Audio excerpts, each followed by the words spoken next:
Hi folks, welcome back to MPD Community Updates. I'm Officer Kelleher, the Community Service Officer, and today I have a special guest, Detective Scott Park. So I want to start off this segment with some reminders and some of our MPD community events coming up. First one we have is the Town of Merrimack food drive. In the past, we've done our own food drive, and then we got in contact with the rest of the town agencies, and they wanted to join our food drive. So now we're doing a town-wide food drive. So as you can see, we have the Merrimack Police Station as a drop-off location, along with the Merrimack Public Works and the library. The Merrimack Fire Department, we'll get them on board next year.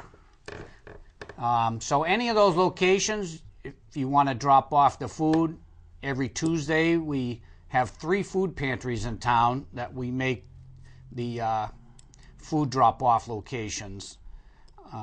With talking with the food pantries, there's still a large number of folks who are in need of food during these challenging times. So please, if you want to drop off any food, Merrimack Police Station, DPW, they also have it up at the landfill or the transfer station, and the Merrimack Library. I also want to talk about our upcoming annual Citizens Police Academy. This year will be our 23rd session of the Police Academy. If you have any questions, you can go on our website, and if you want to put an application in, go under Forms, then go under General Forms, and you'll see the Citizen Police Academy application.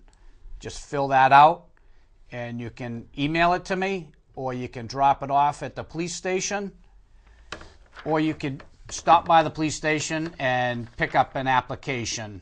We'd be more than happy to give you a hard copy. You can fill it out. There's no cost for this event. It begins mid-January and it goes to the end of March. It's a 10-week program, and everybody we talk to, we get great turnouts, and everybody likes it. They really do. It's fun. Yeah, everybody loves it. I've never had anybody say they were disappointed. That's what we aim for. So please get your applications in. It's first come, first serve. So if you know somebody, we have a lot of husband and wives, boyfriend, girlfriend. What are we taking, about sisters. 21, 22? Yep. Average is 18 to 20 folks. Yeah. Is makes it nice. You get a great outlook of Very interactive. That's good.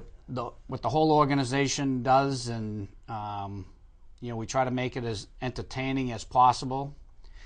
Speaking of entertaining, I'd like to introduce you to Detective Scott Park. Thanks, Detective Park. Good to have you. It's good to be here, Rob. Thank you.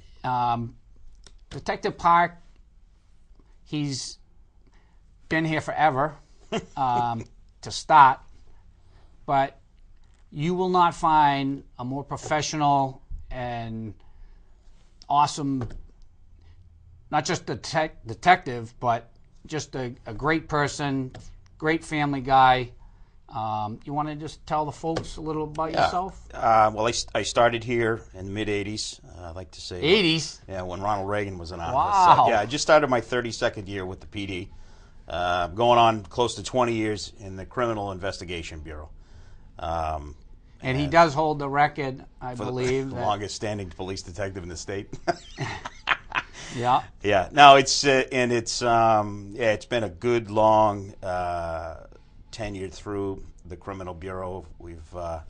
I've been fortunate enough to work with a lot of really, really good guys and girls over the years, to include the newly appointed Chief Denise Roy. We worked together in the Criminal Bureau for a while, and so it's been a lot of fun. It's a very important role as a support to the patrol division. We get to take a little bit more time than the guys in the uniform division do to look at cases from different vantage points and get a bit more of an in-depth look at some of the crimes that we investigate here in Merrimack. And people over the years have asked me. You mentioned to them that you have a particular crime take place, and the question is always in Merrimack. And I tell people we're sandwiched between the two largest cities in the state. We have over 100,000 to the north of us, and close to 100,000 to the south of us. We border, for the most part, Bedford, Manchester, and certainly border Nashua. So we are very busy, and I think it's important for folks to understand that we do strive to do the best we can to provide a good, solid level of service. And I firmly believe that in my 32 years of employment here at Merrimack PD that we do just that. I mean, we have improved in areas that we've needed to over the years, but we have a great staff, and it's really been a good long ride in detectives, and I think I get a little bit of horsepower left. Yeah, I know you do. And, that goes to show that, when Merrimack is rated, 4th, 5th in the country as the safest place to live and work. Says a lot. Yeah, it does. And that, that says a lot about you guys and detectives. We give patrol a lot of accolades for, being out there, being vigilant and, visible. But let me tell you, the detectives that the cases I've been with and seen go through the department, without this guy and his expertise, well, and it's a team effort. There's no doubt. I just happen to. It is, but I like to give you a lot of credit because I learned from some pretty good guys back in the day. So I've had that luxury of working for guys like Jim Hughes and Ted Curtis, and these are the guys of the '80s with the bad mustaches. But I can tell you this: they were really good cops. Valuable. They taught you a lot, and you've definitely carried on the tradition, and Oh, I appreciate that.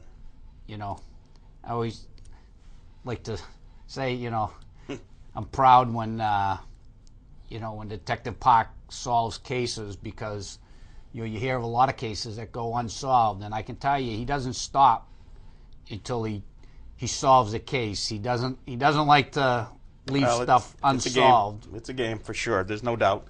There's a sense of pride involved, and you got to remember that everybody's case is extremely important to them, whether it's vandalism report or an assault or we've worked homicides in the last few years, and you really see a sad side of society, but it is incredibly important for us to do the very best we can for these folks who are victims and families of victims, and we don't make everybody happy. I just recently been working on a jewelry case where we were able to solve the case and make an arrest, or not make the arrest yet, but collected several $1,000s worth of jewelry. But the frustrating part is that we're still looking to arrest the individual who is wanted. So those are the hard times. I mean, we're still working on it, but the manpower that is needed to go after each and every individual is not always there. But we do the best we can with what we have. Yeah, I can attest to that. You guys do a great job. So with that said, we want to talk about the holiday seasons, and we like to do the holiday parade coming up this Sunday, the lighting of the tree. Please come out and join the crowd, and Merrimack PD will have the dare car in there, and I believe the new chief will be riding in the dare car. Oh, I want to see that. So come on out and check it out. So with all the fun stuff that the holiday season brings, it also brings a lot of devastation and crime to families that and we just want to kind of give you a little safeguard so you don't become victims. So, what are some of the types of crimes that we see during the holiday season? The one that we this started about, I would say, 10 years ago. We started to see a trend in folks. Of course, the internet increased the shopping online, having packages delivered to homes. Cyber Monday. Yeah. Busiest day. Well, Cyber Monday, and now we're coming up on, delivery of these items over the next several, days to 10 days or so, or a couple of weeks leading up to Christmas. People having packages delivered at their homes when they're not there. It was absolutely incredible to see these individuals that have basically followed UPS, FedEx trucks, other commercial delivery vehicles around, watching them drop packages off and literally picking them up from either mailboxes, front door steps. And all we can really do to combat that is to, when you're making the purchases, track your package, know when it's getting delivered. Even making your neighbors aware that, hey, I have an iPhone that's being delivered, or whatever. I have a package that's expensive being delivered sometime between 2 and 4, and if you can't be there, make some arrangements with your neighbors, or even have it delivered to work if that's something that you're able to do. Absolutely. Because leaving these items, on the way to work this morning, I drove by and I saw hanging on a mailbox was a package. Was a box yay big, and all I can imagine was what car down the road after me is going to come along and just grab that off the mailbox. And it's because people aren't they're not around to get it off the mailbox. Granted, there are a lot more people working from home these days than there were 10 and 15 years ago. But just be real vigilant about your deliveries and where they are, when they're coming. Of course, it's getting dark now at 4:30, and the UPS guys, they're out there hustling 2 guys to a truck, and they're delivering up to 6:30, 7 o'clock at night. Well, it's pitch dark at 6 o'clock, and what we discovered a few years ago was that they were actually grabbing the packages after dark, and all you see is a couple of headlights pulling in a driveway. Somebody gets out, grab the package, and we had actually recovered probably 10 to 15 open cardboard boxes up in a neighborhood in the north end of town several years ago. Lieutenant Kenny McLeod and I went up there. We able to put it together. It was a mother and daughter combo that were working these trucks to collect packages. I just couldn't think of anything more rotten to do for the holidays. But we ended up making an arrest. It was good. Yeah. But to be vigilant about the package deliveries. We did a case back in the spring where we actually had 2 females down at the Bowers Landing condos down there. They were taking them from the front foyers that are unsecured. You can get into the front lobbies, but you can't get into the main building. Well, they were watching the trucks deliver, and we made an arrest on that. So we're fortunate. But, just be this time of year, obviously there's an increased frequency in the delivery of packages because everybody's buying. And the bad guys know that. They know that. And they know who's out there delivering them. And they know they don't have time to be, waiting for you to answer the door or, they drop them and go. They don't. Having signatures. And it just, it's just one more thing we got to look out for, right? Yeah. So we have that situation. Of course, as soon as we get the first snowfall, the plows will be out. Well, that leads us to the next problem is the stolen snow plows. And we've gone through this every year. It's the same thing. Snow hits the ground. You got these guys that are driving around with these plow mounts that are mounted already to their trucks. And when you see a plow called a minute mount, they're not kidding. If you've got the right receiver, and that plow is parked in a position where it's readily accessible to another vehicle, such as where you dropped it, we had a number of them stolen, and they're up to $5,500, $6,000. Yeah, the stainless steel plows, they're expensive, and unfortunately, especially the New England Patriot Edition, that's even more expensive. Yeah. I don't put think Tom Brady's picture on it, it's double the price. Miami Dolphin Edition, I haven't seen that yet. I don't know if it's worth much. But, with that said,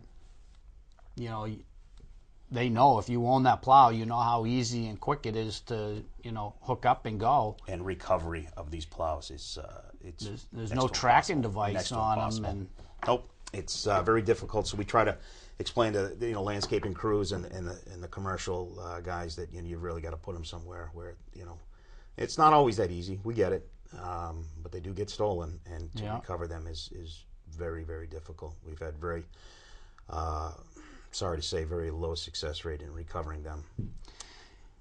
Yeah, with the plows, there's no, they don't put serial numbers on them, and they're on a decal. That was the shocking thing that we found, is that these companies, they use an adhesive decal with a serial number. Well, I can't think of anything that lasts less than snow and salt and sand and rain and snow. And with that said, if you are one of these folks that have commercial plows, or even a homeowner, take some kind of extra measure to secure them. You really do. Put an anchor, chain them up, just something that's going to prolong them from coming in there. Just hook up and go. If you make it difficult for them, they'll back off and go somewhere else. Yeah, and there's also with the inexpensive camera systems out there. Yeah, we're seeing a lot of game cameras. I was in Walmart just I don't know, yesterday, and I know it's the end of deer season, so I know there's certainly he's not buying them for that, and he was buying 2 or 3 of them, and they're using them for security. They're great. We love them. Yeah, we wish everybody had one. Yeah.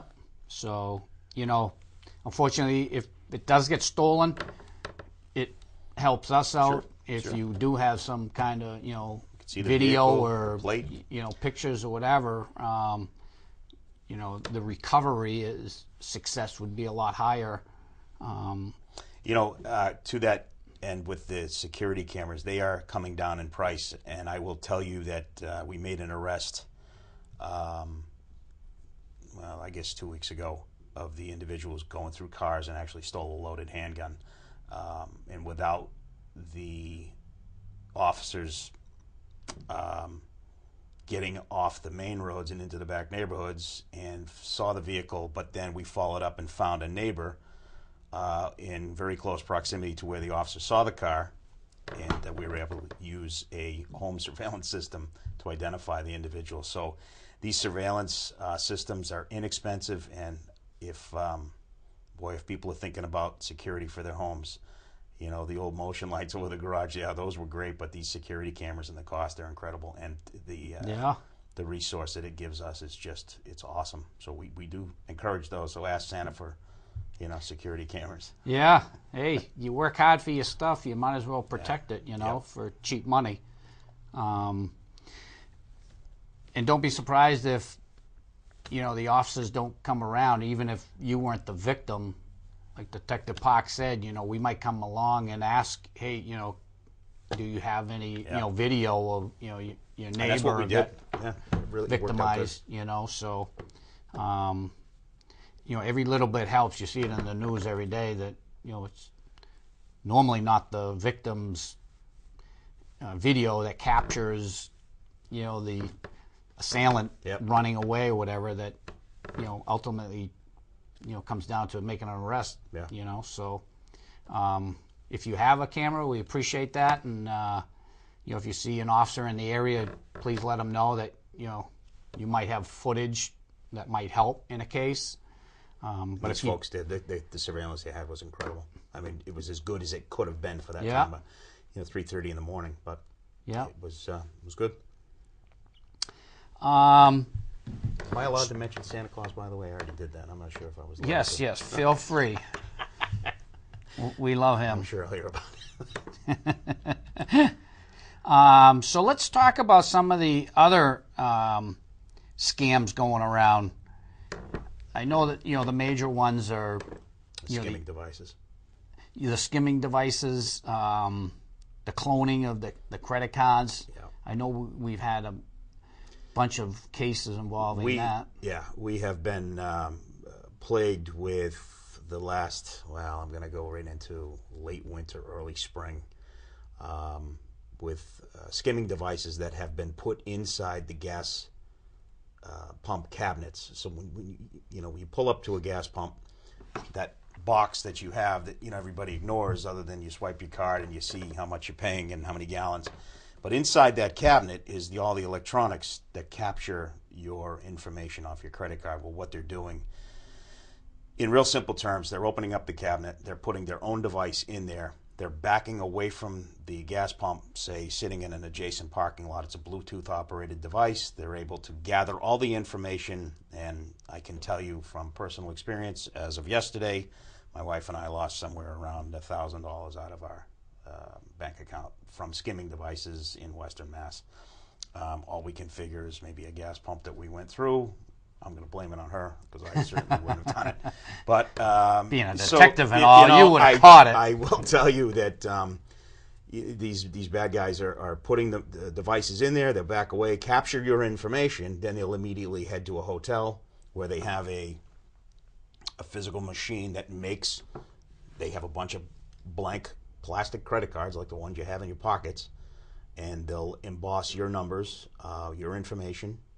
And then they'll run off to the outlets, the stores, the retail outlets, and they'll start buying items, and they'll sell the items. Or they'll go to any one of the most recent one was the post office. They bought money orders in the amount of several $1,000s. So they're washing the dirty cards. They're now getting a clean money order card or a card with money on it, legitimate one. But that's what they're doing. So when be vigilant about swiping a card. It's hard for me to sit here and say that because either my wife or I just, but when you pull up to these pumps, it's difficult to see that the device has been compromised inside because they use a seal that goes over the opening of the gas pump cabinet. But now we found out that the bad guys carry their own seals.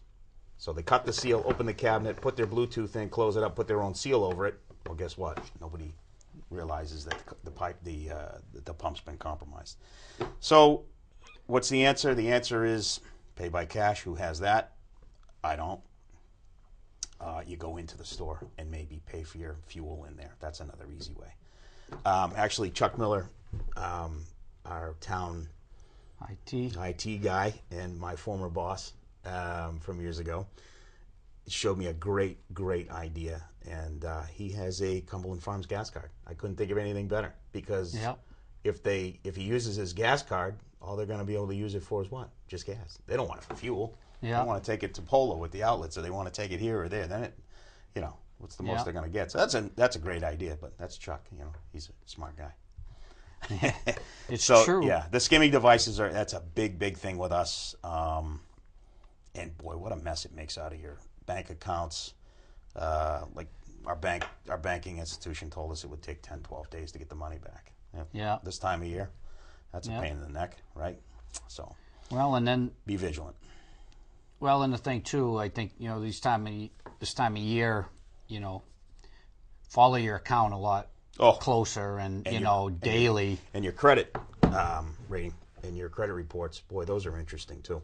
As one of my jobs, I do the backgrounds on new hires, whether it's dispatch, police officer, clerical, whatever, and I always have people bring in a copy of the credit report, and it's amazing. Sometimes they look on things and say, "Oh my God, what is this?" And so those are good to watch too, and you can do a lot of them for free and just kind of see what's going on with your accounts. But but I can tell you, as being a victim, as you know, it just creates a lot of unnecessary stress and hassle in your life. She's got a lot of time logged. My wife does just on the computer, and then had to go to the bank today to get a new card and. It's a train wreck. So folks, even though you have your own personal card, they didn't steal your card. Nope. They have all your information from it, and so you don't even realize that it's being used. So watch your accounts closely, and and most of the gas pumps aren't the chip. The digital chip that's on the card, it's the old magnetic strip. You're swiping it. Certainly, the chip is it's been used in Europe for about 20 years or so. But each time you use a chip, which most of the retailers have converted over, it's a cost, from what I gather, $350 to $400 per terminal.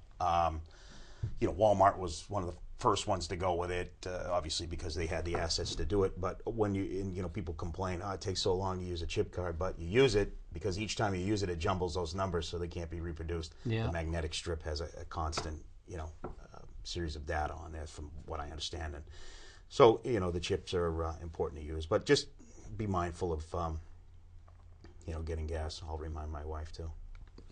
So, and I wanted to talk about some other things. Obviously we have the premium outlets in Merrimack. This past weekend was the big, Black Friday weekend, and there was thousands and thousands and thousands of people as working in traffic. So I heard. I never thought it was going to end, but that that creates another whole aspect of criminal activity as well. Yep. Items in cars. I know where you were going with this. We've been hit again with workout facilities. The big thing, and that's a common trend too. We see that over periods of time.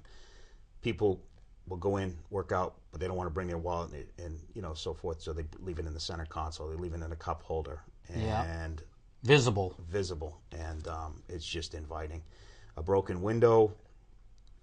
Now you're out a window, driving home in the cold.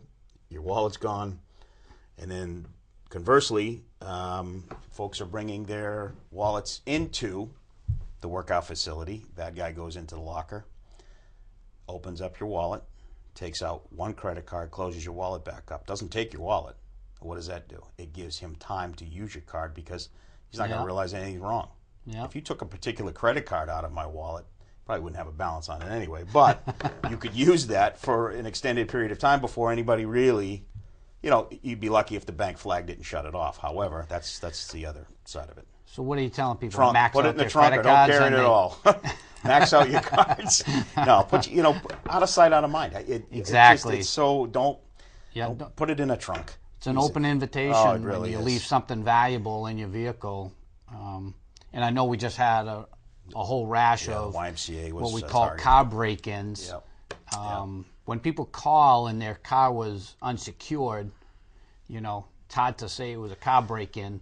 Yeah, it's. I will tell you, it's common. Well, that's the thing. They say, well, we didn't think that stuff happened in Merrimack. Well, goes back to what I said earlier. We're in between the two biggest cities in the state. Yep. And it's a mobile society, so they come in and they get what they got to Yep. get, and they get out. And one other thing, if I can, we don't get it frequently, but loaded firearms in cars. Every year, it seems like there's two or three that.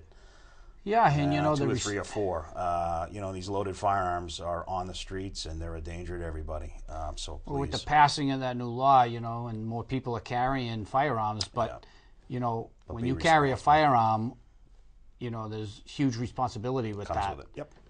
Yep. So if somebody gets a hold of it, you're still responsible, for your firearm, And the civil fallout would be incredible, So lock them up, bring them in the house, and certainly, nobody would ever, warn people against carrying, but be responsible when you do. Absolutely. So lock your cars. Don't matter, where you are. Just lock your cars, and you won't have a problem.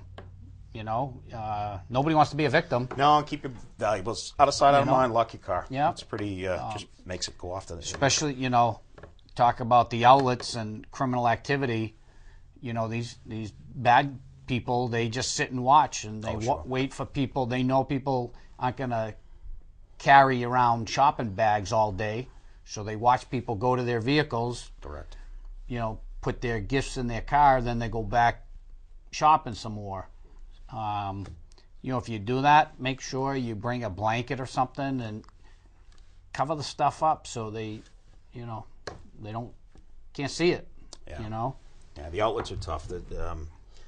There's I saw there's a lot of traffic in there, and I think we did a pretty good job. The guys did a pretty good job keeping order down there. It seemed like we haven't had much of a fall. No, we have a good presence. Yeah.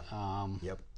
But again, coming with large crowds like that, you're talking about, people stealing, wallets and, stuff like that. So just be vigilant and, take a little more precaution, during these holiday seasons, because these, criminals, they're they're preying on these opportunities. Yep. You know. So, speaking, I just wanted to talk about some fire dangers. Last night we just put up our Christmas tree and decorated it. If you haven't seen a Christmas tree go up in flames, go on YouTube and check it out. You will be shocked how fast a Christmas tree will go up in flames. So It's funny, I just saw that about, I don't know, 10, 15 years ago. Threw a tree out in a fire that it couldn't have been 3 days after Christmas, and that thing went up so fast. And I say to myself, here's an 8-foot, 10-foot tree in a home, and something hits that, and it took nothing to set it off. So it's crazy. Yep. So as joyous as this holiday is, just, again, just be cautious and, And we saw what happened to the Griswold's tree, right? Yeah. So, But candles, just be cautious. Candles, you have pets or whatever, they knock them over. So. All right, folks. Thanks for viewing this month's episode, and we'll see you next month.